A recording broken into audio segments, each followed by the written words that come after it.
There's a moment in every relationship where the foundation shifts beneath your feet so completely that you have to choose between collapsing with it or learning to stand on unstable ground. Jan Parker gave William that moment on a Tuesday afternoon in March 1967, sitting across from him in their modest living room with their 2 children asleep upstairs, and told him that everything he believed about their marriage was built on a lie, not a lie about one thing. A lie about the architecture of who she was as a person. And he stayed, not because he was weak, not because he didn't understand what she was telling him. He stayed because by that point, the lie had become more real than any truth could ever be. This is the story of Jan Parker, born in 1935 into a world obsessed with consistency, who discovered that the only way to survive was to be inconsistent. It's the story of William, who spent his life building structures designed to support weight, and then married someone whose entire nature was constructed to distribute her weight across multiple different foundations simultaneously. It's about what happens when 2 people decide that stability is less important than staying together, and whether that decision is an act of love or the most sophisticated form of self-destruction imaginable. Jan Parker was born in 1935 in a suburb of the Midwest, in a neighborhood where everyone knew everyone, where privacy was impossible, where your worth was determined by your consistency. Your parents were reliable. Your school performance was predictable. Your future was already written by the time you turned 10. Her father, Robert Parker, worked in insurance, a profession that required him to calculate risk, to understand patterns, to know that people were fundamentally predictable if you understood the right categories to sort them into. Her mother, Catherine, volunteered at the church and maintained a social circle so carefully curated that every person in it served a specific function in her life. The family lived on Elm Street, in a house that looked identical to 15 other houses on the block, and they lived a life that was supposed to be identical to every other life on the street. But Jan, even as a small child, understood something that most people spend their entire lives never quite grasping. She understood that identity is not fixed. It's not something you're born with. It's something you construct, something you perform, something that becomes real only through repetition and commitment to the fiction. By the time she was 8 years old, she was already aware that she could be one person with her parents, someone completely different with her teachers, and someone entirely other with her friends. And none of these versions were false. They were all authentically her. She was simply discovering that there was no unified her underneath all these performances. There was only the performance itself. By age 12, she had refined this capacity into an art form. In school, she was the serious student, the girl who read books ahead of her grade level, who asked questions in class that made teachers uncomfortable because she was asking about things that didn't have simple answers. At home, she was the devoted daughter, interested in her mother's social calendar, attentive to her father's moods, helpful and reliable and emotionally present in exactly the way that parents expect their daughters to be. And on Friday nights when she was supposed to be at study group, she was someone else entirely. The girl who knew which boys were worth talking to, who understood instinctively how to make people feel like she was interested in them, who could shift her entire personality the moment the conversation shifted direction. None of these girls were acting. That's the crucial detail that most people misunderstand about Jan Parker. She wasn't a deceptive person in the traditional sense. She wasn't someone who knew the truth and deliberately obscured it. She was someone who genuinely inhabited each version of herself completely. When she was the serious student, she was entirely authentic in her seriousness. When she was the devoted daughter, she was entirely authentic in her devotion. When she was the spontaneous girl, she was entirely authentic in her spontaneity. The fragmentation wasn't a mask over a unified self. The fragmentation was the self. By the time John was 16, she'd developed 3 separate social circles that never intersected. In the first, composed of the academically ambitious students at her high school, she was known as someone brilliant, but aloof, someone who made other people feel slightly unsophisticated by comparison. In the second circle, made up of teenagers who were more interested in parties and dating and the social dynamics of high school popularity, she was someone entirely different. Funny, spontaneous, beautifully reckless. In the third circle, the one that included her family and the families of her parents' friends, she was reliable, consistent, the kind of girl that other parents held up as an example to their own children. The remarkable thing was that all 3 versions of Jan Parker were completely real. They all had genuine friendships. They all had authentic experiences. They all believed they knew who Jan really was. What Jan didn't understand yet, what she wouldn't understand for many years, was that this capacity for fragmentation, this ability to distribute herself across multiple authentic selves, would eventually become not a choice but a compulsion. It would become the primary architecture of her existence. The unified self would become not just difficult, but impossible. Instead, there would be only the next performance, the next audience, the next construction of reality that fit the moment perfectly. And the cost of maintaining that fragmentation would become the central organizing principle of her life. She graduated from high school in 1953 and enrolled at the State University in the fall. Her parents expected her to study something practical, business, nursing, education, something that would prepare her for the role they'd already decided she would play: wife, mother, community volunteer. But Jan surprised them by declaring a major in literature. It was a declaration that contained all three versions of herself simultaneously: the intellectual who genuinely loved reading and analysis, the rebellious daughter who was gently but firmly pushing against her parents' expectations, and the pragmatist who understood that a literature degree would allow her to maintain a kind of freedom that other majors wouldn't. It was at the university library in 1954 that she met William Chen. He was studying engineering, which meant he spent his time thinking about problems with concrete solutions: load-bearing walls, stress calculations, the physics of how structures maintained integrity under pressure. He was the kind of person who believed that the world operated according to understandable principles, that if you understood the principles, you could predict outcomes, that stability was possible if you simply engineered correctly. He noticed Jan because she was reading in the corner of the library, completely absorbed in a book, and she had the quality of someone who was thinking about something nobody else could see. She was beautiful in an unconventional way, not polished or classically pretty but interesting, like someone who contained depths that weren't immediately visible. He sat across from her without introducing himself and spent 2 hours watching her read. When she finally looked up and caught him staring, she didn't seem embarrassed or offended. She seemed curious. She seemed to be asking him silently, "What do you see when you look at me?" "I see someone thinking about something," he said. "I'm trying to figure out what." "I'm reading about consciousness," she said, "about whether it's possible to have a unified self, or whether we're all just collections of different selves that we present depending on the context." William sat down across from her without being invited. "That's a depressing premise." "Why?" Jan asked. "Because if we're all fragmented, if we're all just presenting different versions of ourselves depending on who's watching, then how can anyone ever really know anyone?" Jan closed her book and looked at him directly. "Maybe that's not the right question. Maybe the question is, how do we love people if we can't know them completely? How do we stay committed to someone when we know they're fundamentally unreliable?" They talked for 3 more hours. They talked about what it meant to belong somewhere, what it meant to be known, what it meant to hide parts of yourself in plain sight. William talked about his work, about how buildings could stand for 100 years if the foundation was sound, about how a single flaw in the architectural design could eventually bring the entire structure down. Jan listened to this and thought, he's describing people. He's describing identity. He's describing me without knowing it. When they finally left the library, William asked her to dinner. Jan said yes, but she understood something in that moment that William didn't. She understood that she would have to choose which version of herself to present to him, and that choice would determine everything about their relationship. She could be the intellectual version, the girl who quoted literature and made him feel like he was discovering new ideas. She could be the spontaneous version, the girl who made him feel alive and unpredictable. Or she could be the devoted version, the girl who would center her entire existence around his happiness. She decided to be a combination of all three, but unified into something new, the woman who would choose one man, one life, one authentic self. She would integrate all her fragments. She would finally become whole, for him, because he looked at her like she was architecture, and she wanted to be the kind of structure that could last. It was the kind of promise she couldn't possibly keep, but she didn't know that yet. They married in June 1956. William was 25 years old. Jan was 21.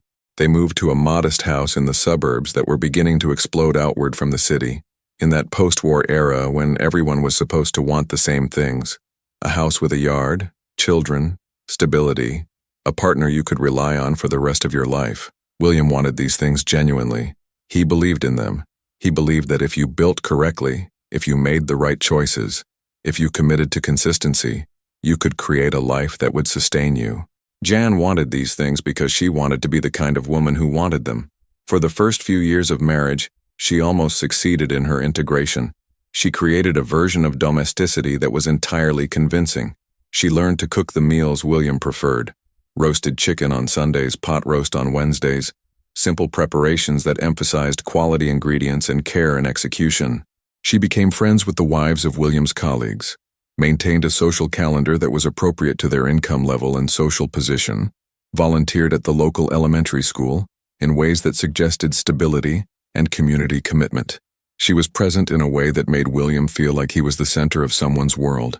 And for those first years, when she was with him, he genuinely was. She had simply learned to compress all her other selves into the moments when he wasn't watching.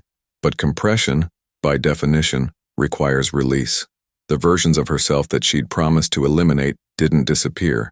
They accumulated. They developed their own momentum. They began to demand expression. By 1959, when their first daughter Susan was born, Jan had already begun reconstructing the fragments she'd promised to eliminate. She was fragmenting again, but differently this time, more deliberately, more carefully, with a full understanding of what she was doing and what it cost her. There was the mother version of Jan, entirely devoted to Susan, attentive to every detail of the child's development, present in a way that made motherhood seem like her life's calling. There was the wife version of Jan, devoted to William, interested in his work, responsive to his needs, present in a way that suggested she believed their marriage was the center of her universe.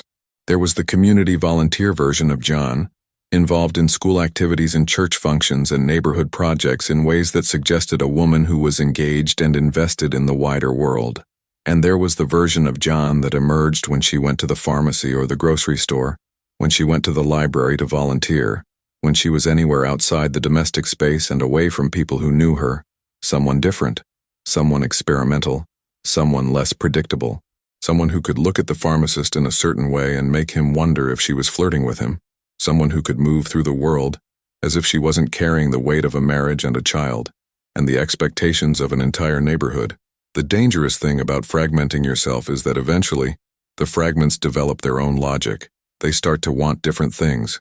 They start to pursue different paths.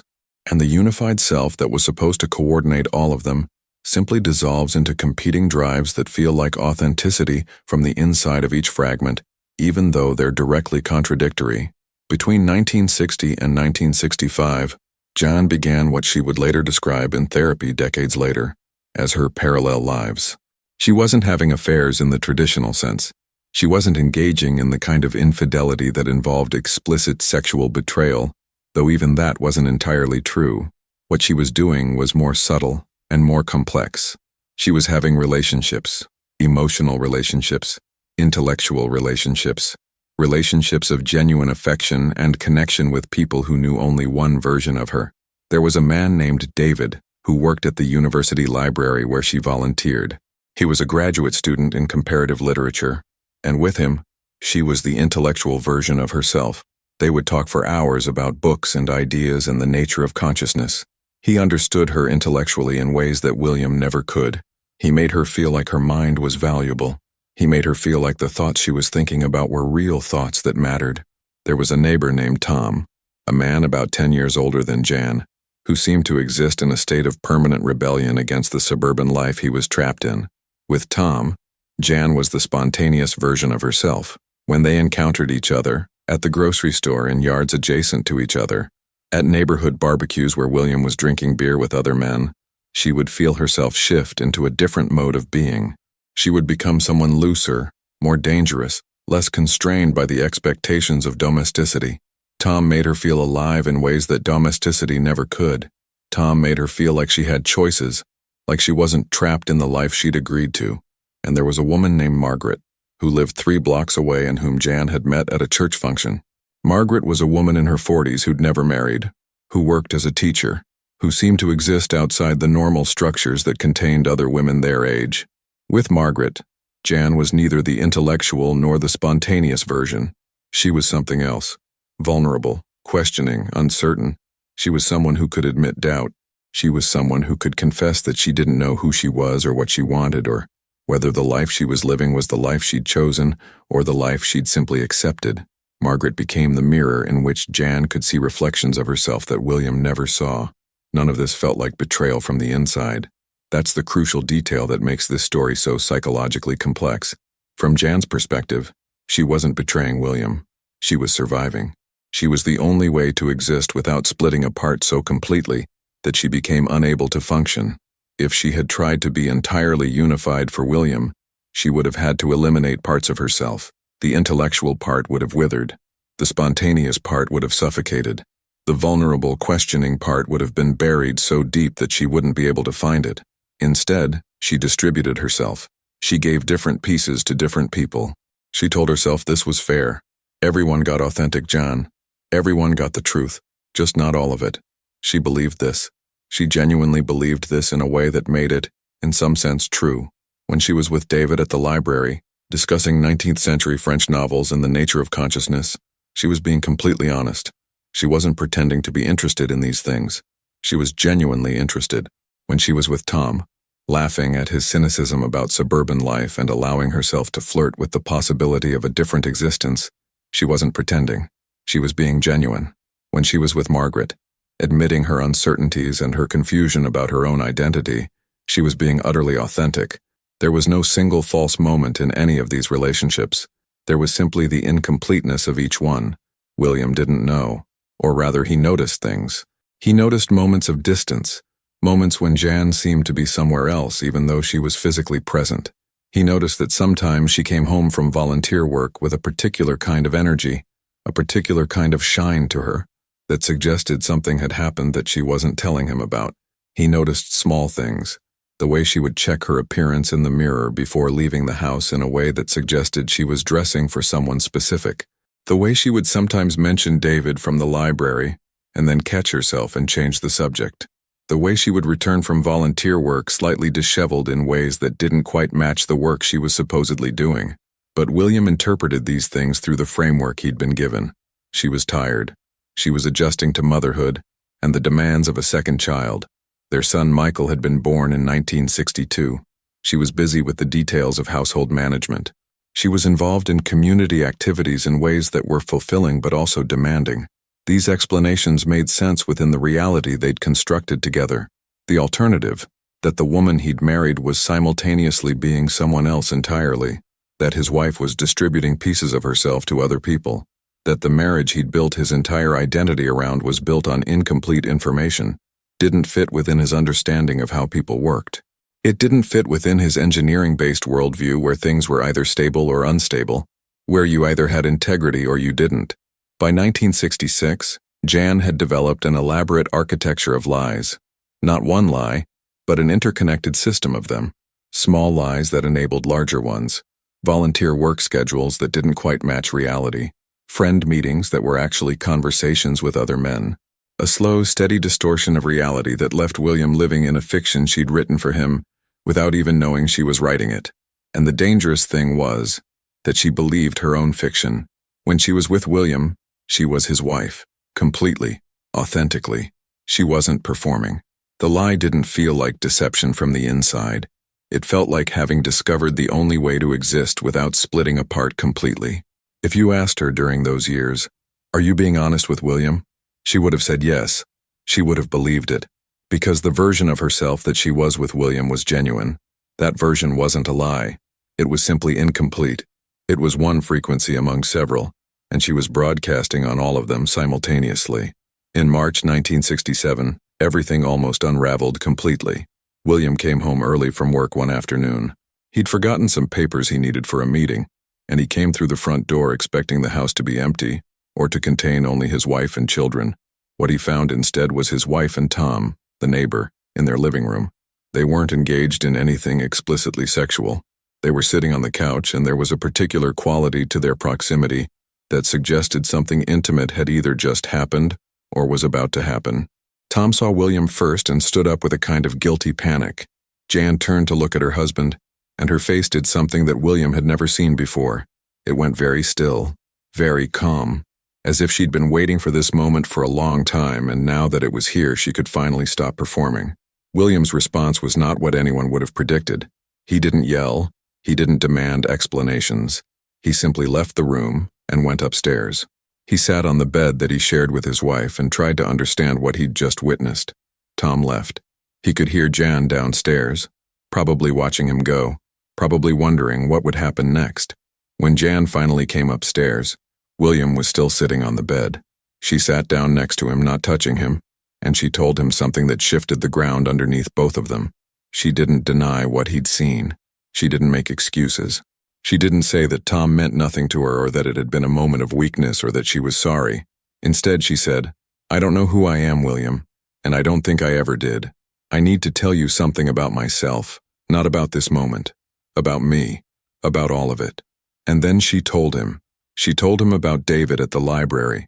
She told him about the volunteer work that wasn't always volunteer work. She told him about the conversations with Tom that happened in yards and parking lots and chance encounters that were less chance than deliberately orchestrated. She told him about Margaret and the hours she spent confessing her uncertainties to a woman who wasn't her husband. She told him about the parallel lives she'd been living. She told him that she didn't know which version of herself was real and which ones were performance, or whether that distinction even mattered anymore. She told him that she'd spent 11 years trying to be one unified person for him, and that the effort of maintaining that unified self had broken something inside her that she didn't know how to fix. Most crucially, she told him this: "I don't think I can be the woman you married. I don't think I can be one woman. I think I have to be multiple people or I can't be anyone at all." William's response to this confession was not anger. It was not the response of a man who felt betrayed. It was something more complex. It was recognition. He'd spent his career building structures, understanding load-bearing walls, calculating what would hold and what would fail. He understood stress distributions. He understood that structures had to bend slightly or they would break. He understood that a building designed to be completely rigid would eventually collapse. And suddenly he was facing a question that no engineering degree could answer. What do you do when the foundation of your entire life is built on someone who doesn't have a fixed foundation? He had two choices. He could leave. He could acknowledge that he'd married someone fundamentally dishonest, someone who'd constructed an entire shared life on false pretenses, someone who by her own admission couldn't be unified, couldn't be fully known, couldn't be trusted in the way that marriage was supposed to be built on. This would be the rational choice. This would be the choice that a person with self-respect would make. This would be the choice that would allow him to start over with someone who could actually commit to being one person. Or he could stay, not out of weakness, but out of a strange kind of love that had nothing to do with who John actually was as a unified person, and everything to do with who William had become. He had spent 11 years married to someone. Those years had shaped him. They'd changed his architecture. They'd made him into a particular kind of man, a man who'd learned to love someone, who'd learned to build a life with someone, who'd learned to prioritize commitment over perfection. And leaving would mean dismantling not just his relationship, but his own identity as the man who'd been married to her. He chose to stay, not immediately. There were months of conversations, months of trying to understand how deeply the deception ran, months of William asking questions that Jan couldn't answer because the answer was all the way. The entire marriage was built on her capacity to be someone different depending on the context, and he'd simply been one context among several. There were moments when he nearly left. There were nights when he slept in the spare bedroom and seriously considered what his life would look like without her. But by late 1968, something had shifted in both of them. William didn't love Jan less, but he began to love her differently. He began to treat the marriage as something more like an agreement between two people who both understood that reality was negotiable, an agreement that assumed fragmentation as a given, rather than treating it as a betrayal. He began to accept that his wife was multiple people, that she would never be unified, that asking her to be one consistent person was asking the impossible. And Jan, for her part, discovered something equally strange. Once William knew, once he'd acknowledged the truth about her fragmentation, she didn't feel released. She felt more trapped, because now her lies weren't private. Now they were shared. Now William was complicit in maintaining the fiction, and she felt a strange responsibility to him for that complicity. She felt like she owed him something. She felt like staying was a form of repayment for his acceptance. Tell us your city, wherever you're listening from right now. Whether you're in a place where marriage is understood as sacred or marriage is understood as a practical arrangement, There's someone hearing this story who recognizes the exact moment when Jan understood she'd never be able to leave. Comment where you are, because this moment belongs to everyone who's ever felt trapped by someone else's acceptance of them. The 19 years that followed were the strangest performance Jan ever gave. It was a marriage in which both people knew the foundation was unstable, and they decided to live in it anyway. It was a marriage that looked entirely normal from the outside and entirely dysfunctional from the inside. It was a marriage that worked because both people had agreed not to require it to work in the traditional sense. They had 2 more children, a daughter, Rachel, born in 1970, and another son, James, born in 1973. William's career progressed steadily. He became a senior engineer at a firm that specialized in municipal infrastructure. He was good at what he did because he understood structures, understood how to distribute stress, understood how to create systems that could accommodate pressure without collapsing. Jan continued her volunteer work, continued to be present in the community in ways that suggested stability and commitment. They took vacations. They attended church occasionally. They participated in neighborhood events. They were, to everyone who knew them, a stable, devoted couple.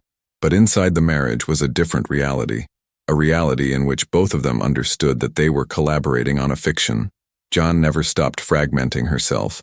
If anything, the knowledge that William was aware of it made the fragmentation worse, because now it was authorized. Now it was part of their agreement. She could be one person during work hours at the office where she'd started working part-time, another person with their children, another person in the community, another person with her friends, another entirely different person in private with William, and William would accept all of it. William would see all the different versions and somehow love the totality of them, or love the idea of the totality, or love the fact that she was at least being honest about the fragmentation now instead of pretending to be unified. There were good moments. There were moments of genuine intimacy, moments when both of them felt like they were building something real together despite the fundamental instability. There were moments when William would look at Jan and think, "This woman is fractured into pieces, and yet somehow I love her more than I love the idea of wholeness." When you love someone who is fragmented, you have to fragment yourself too. You have to learn to see them in multiple ways simultaneously. You have to accept that the person you're married to can never give you the unified, uncomplicated devotion that marriage is supposed to be built on. But those moments of genuine connection were always temporary. They would be followed by moments of distance, of William suddenly aware that he was married to a stranger, aware that his entire life was built on sand. He would feel the fragmentation like a physical weight. He would lie in bed next to her and feel like he was next to 5 different women simultaneously, and none of them were quite present enough to actually hold him. And William stayed, through the 60s and into the 70s, through the 70s and into the 80s. He watched Jan become older, watched her beauty fade in the conventional sense, watched her hair gray and her skin wrinkle. He watched her fragmentation not heal but deepen. She was a woman divided against herself in increasingly obvious ways. She would have moments where she seemed entirely present, and moments where it was clear she was somewhere else entirely, someone else entirely. Their children noticed. They noticed that their mother was somehow always slightly somewhere else. They noticed that she could be one person when it was just them, and a different person when their father came home. They noticed that she treated them sometimes as confidants, like they were adults who understood her complexity, and other times she was distant, like she was wondering who they were and why they were there. But William never left. He built a life around the fiction. He constructed routines and expectations and patterns that accommodated a partner who could never be unified. He became someone who could live in the space between knowing and not knowing, between acceptance and resentment. He became someone who could love someone he didn't fully trust and somehow make that love genuine. He became someone who'd learned to build structures that could stand on unstable ground. If you're listening from São Paulo or Stockholm, from Rio or Rome, from anywhere in the world where you understand what it means to stay with someone, despite knowing they're fundamentally unreliable, Velvettraps is being heard right now by someone who recognizes themselves in this story. Send us your city. Tell us whether you've ever stayed in a relationship because the cost of leaving was higher than the cost of staying. Tell us whether you've ever loved someone and simultaneously wondered if your love was enabling their destruction. We want to hear from you. velvettraps@gmail.com. In 1987, when Jan was 52 years old and William was 56, Jan made another confession. She didn't stumble into it by being discovered. She deliberately sat down with William and told him that she'd been lying about nearly everything throughout their entire marriage. Not just in those early years when he'd discovered Tom, but continuously. The entire time, she'd never stopped fragmenting. Her fragmentation had never healed. If anything, knowing that William accepted it had made it worse, because now the fragmentation had his permission. Now it was authorized. Now she could lie more completely because he'd agreed to accept the lies. She told him about the man she'd been meeting for coffee once a week for 3 years, about the emotional connection she maintained with someone from her past who'd reached out to her through an old friend, about the version of herself that existed in late-night phone conversations with people he didn't know existed. She told him that she felt trapped by his acceptance. She felt like staying was a form of repayment for the fact that he'd chosen not to demand that she be whole. William listened to this entire confession without interrupting. When she finished, he said something that reframed everything about their marriage. He said, "I know." "You know?"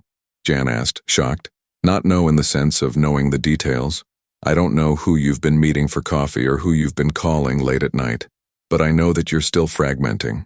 I've known for a long time. I just chose not to require you to tell me about it. I chose to accept you as you were, rather than force you to be whole."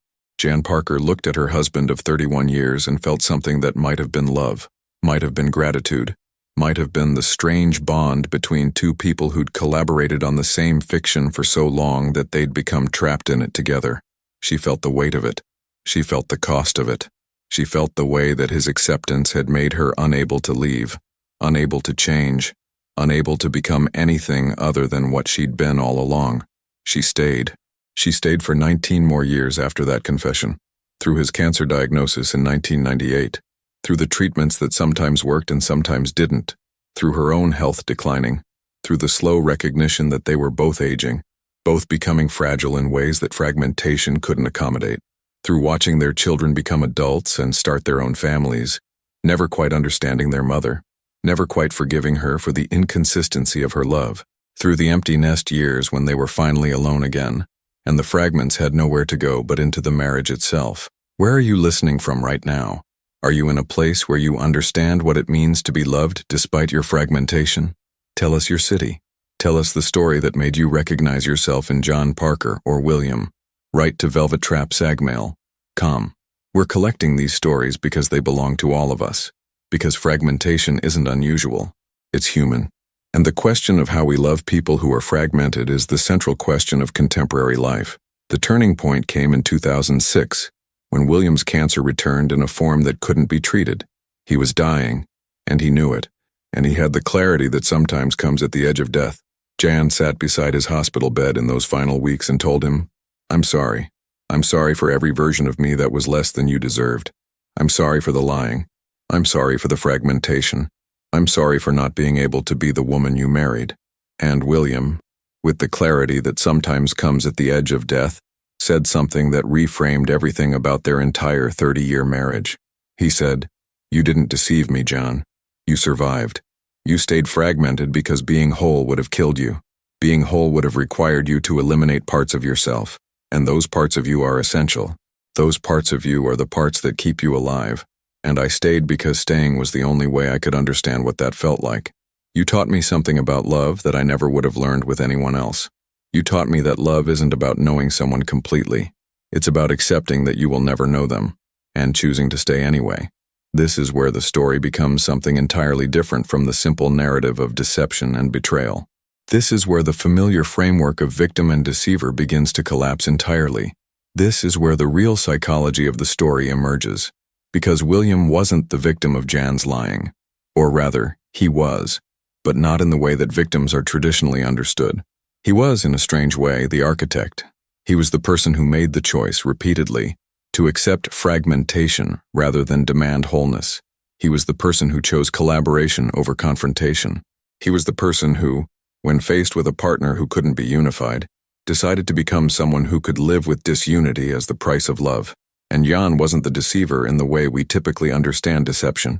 She wasn't an actor performing for an audience that didn't know the truth. She was a person fractured into multiple authentic selves, each one real, each one honest within its own context.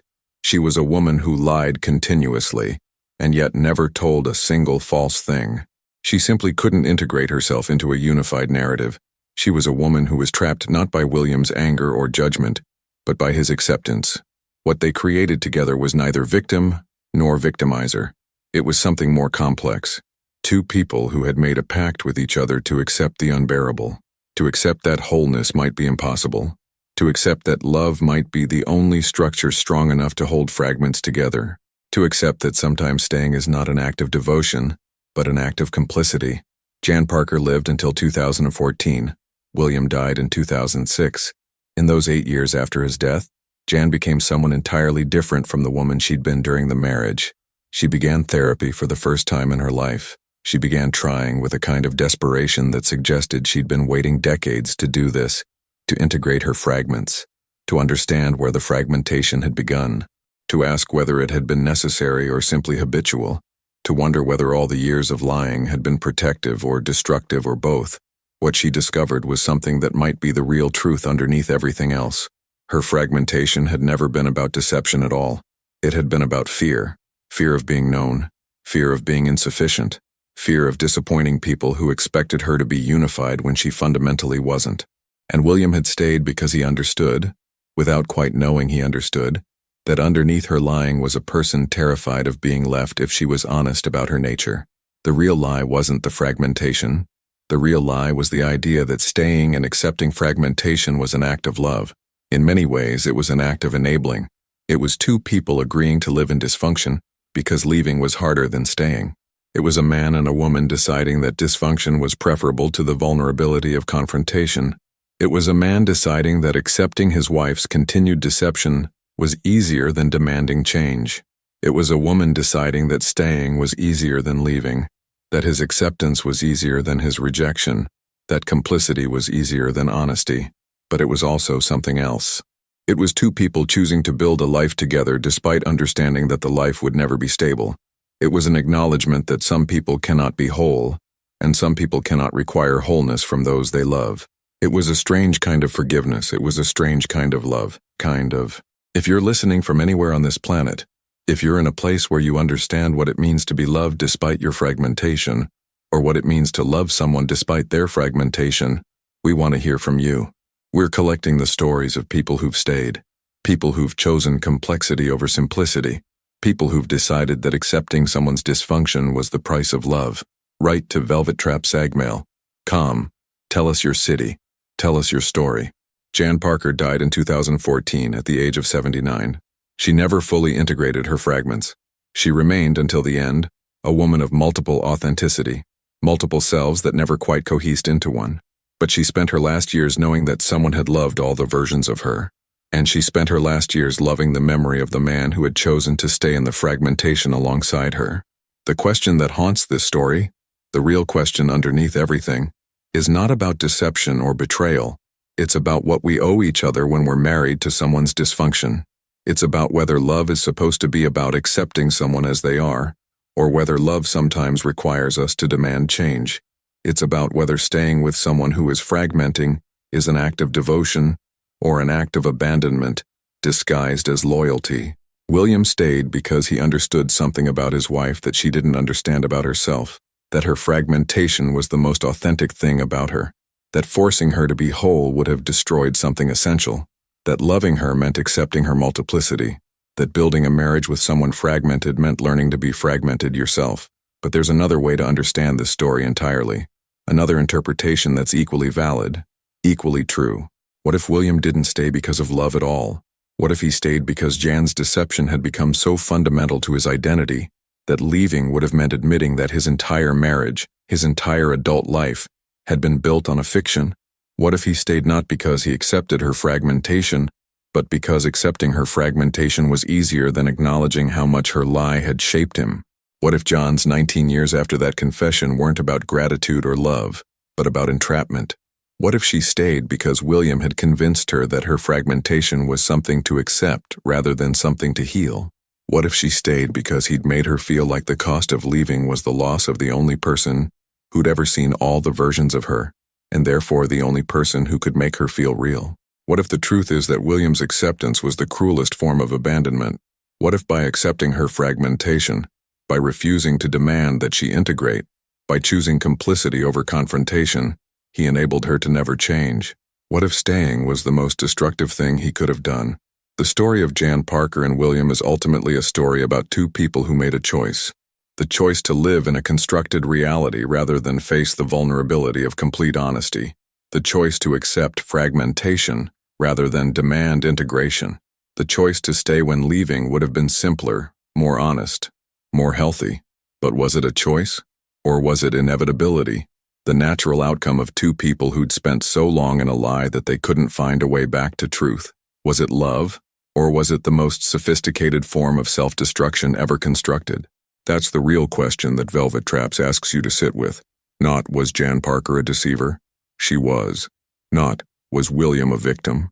He was. But, what are the lines between them? At what point does accepting someone's dysfunction become complicity in their destruction? At what point does fragmentation become something that deserves love?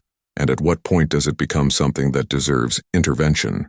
And most importantly, if you found yourself in William's position, would you have the strength to leave? Or would you, like him, decide that staying was the easier kind of love? Would you recognize the moment when acceptance becomes abandonment? Would you have the courage to demand something different? Or would you choose, as William chose, to build your life on unstable ground? These are the questions that the story of Jan Parker leaves with us. These are the questions that belong to all of us who've ever loved someone who couldn't love us, back in the unified, consistent way that love is supposed to work. Wherever you are listening from, whether São Paulo or Stockholm, whether you're in a city that understands marriage as devotion or as negotiation, Velvettraps is being heard right now by someone who recognizes themselves in this story, not as Jan, not as William, but as someone standing at that intersection, wondering whether staying is love or whether it's the most sophisticated kind of abandonment there is. Write to us, velvettraps@sagmail.com. Tell us your city. Tell us what you see when you look at this story.